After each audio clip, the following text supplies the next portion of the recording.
I made sure my sister's ex would be reminded of her every single day for the rest of his life. And the best part is, he could never tell anyone why. It all started 6 years earlier, with a betrayal in a hospital room.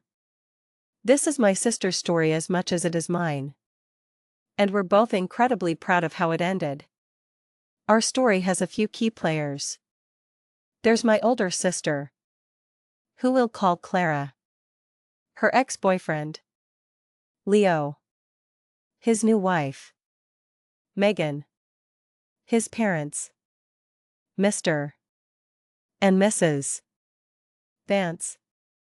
My oldest brother, Ethan. Our parents.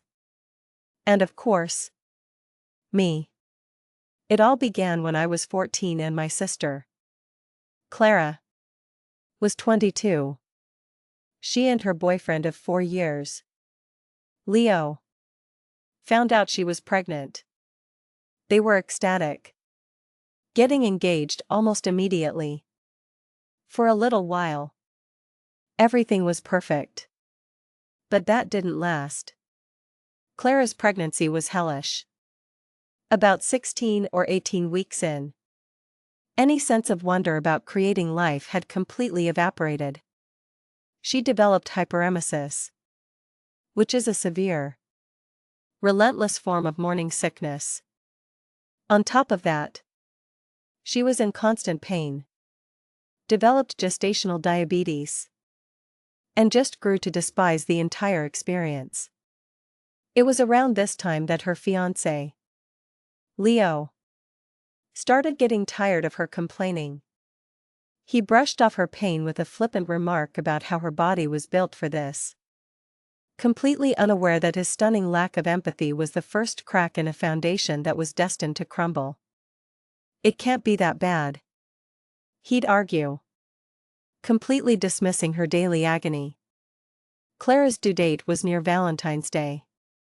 And Leo's parents, the Vances, were thrilled. They loved the idea of their grandchild being born on a holiday. Clara felt the exact opposite. Her own birthday sometimes lands on Easter. And she's always hated how it made her feel like her day wasn't really hers. She desperately hoped her son wouldn't have to share his birthday with a holiday. That's when Mrs. Vance chimed in with a suggestion. Well, if you name him Valentine or Valentino, then that'll make the day even more special for him. Clara hated the idea. She thought it was tacky, that he'd be bullied for it. And she just genuinely disliked the name Valentino. Leo, however, loved it. After some debate, he seemingly relented, agreeing to go with a more conventional name like Daniel or Jared. Fast forward to a cold February. Clara was on official bed rest because her blood pressure was spiking and dipping dangerously whenever she stood or walked. She was just desperate to get the whole thing over with. She tried her best to hold on, to avoid giving birth on Valentine's Day. But babies have their own schedule. Her son was determined to arrive on February 14th. I remember sitting in the hospital waiting room with my dad, my brothers, and Leo. He refused to be in the delivery room, saying it was gross. I was furious. He had the right to be in there, supporting my sister. But he chose not to because he found the reality of childbirth unpleasant. Meanwhile, I was stuck outside, deemed too young to go in with my mom and other sister.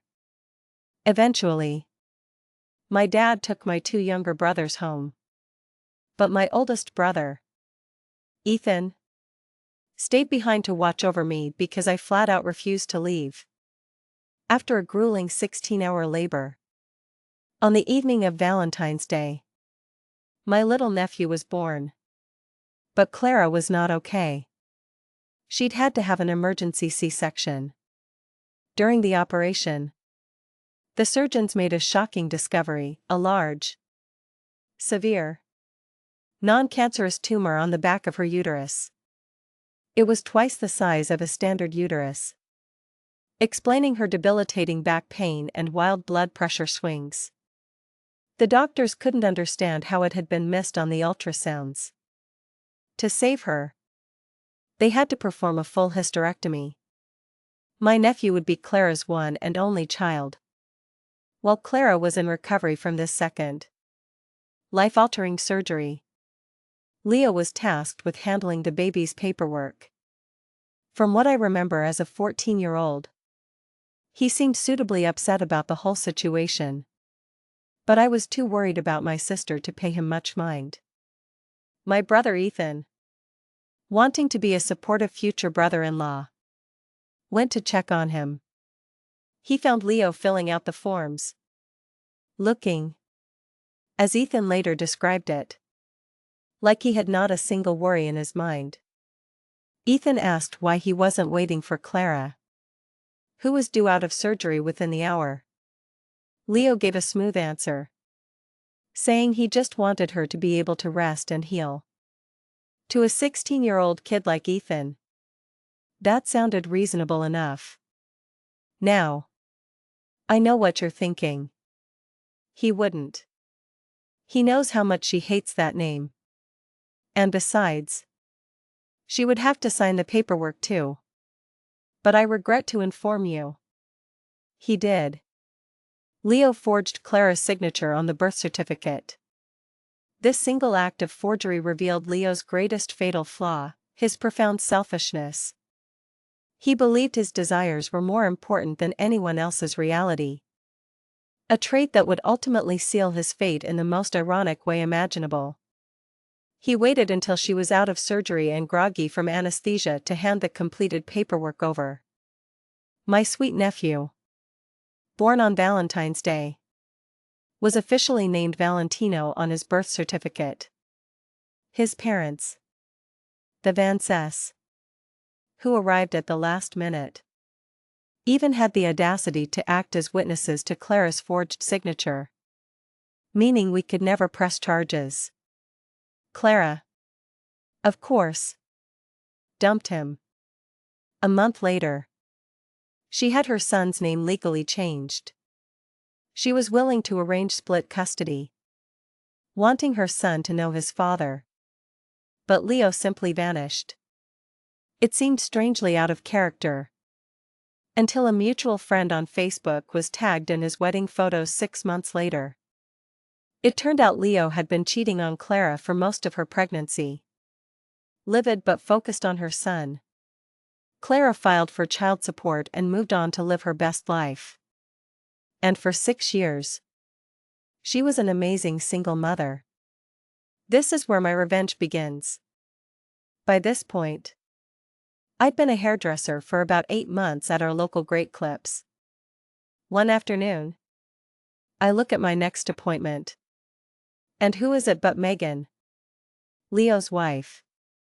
Fate, it seems, has a wicked sense of humor.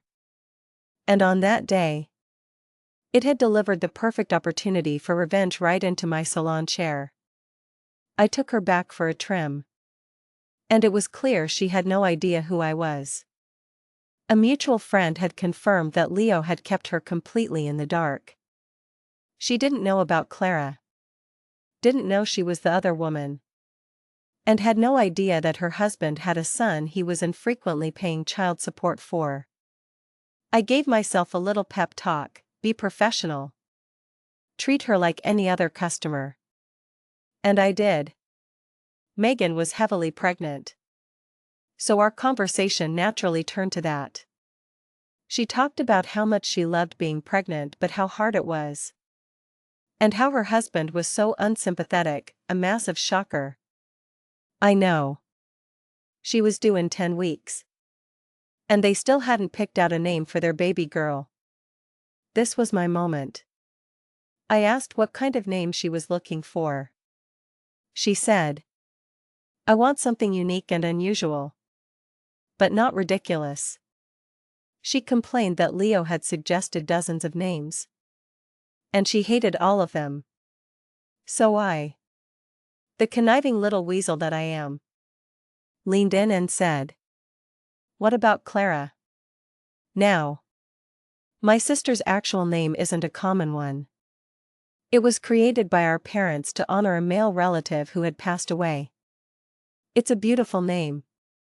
Strong and unique, exactly what Megan was looking for. Her eyes lit up.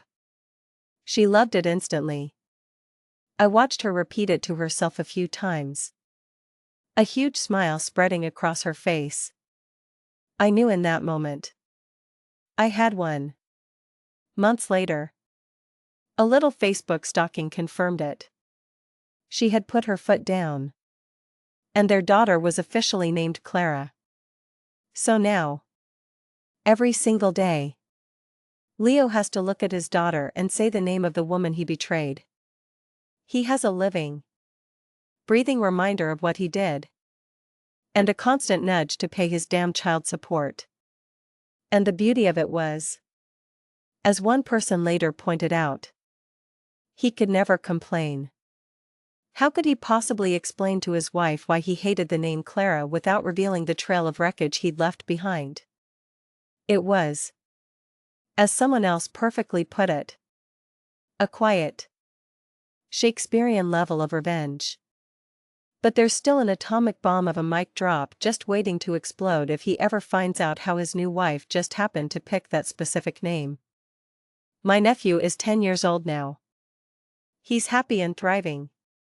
With a new name and a wonderful new man in my sister's life who is more of a father to him than Leo ever could have been. We still sometimes call him Val as a family nickname. He likes it. But he doesn't want to take it to school. Which we all respect. As long as he's happy. Clara is happy. It just goes to show that the consequences of deep betrayal don't always fade with time. Sometimes.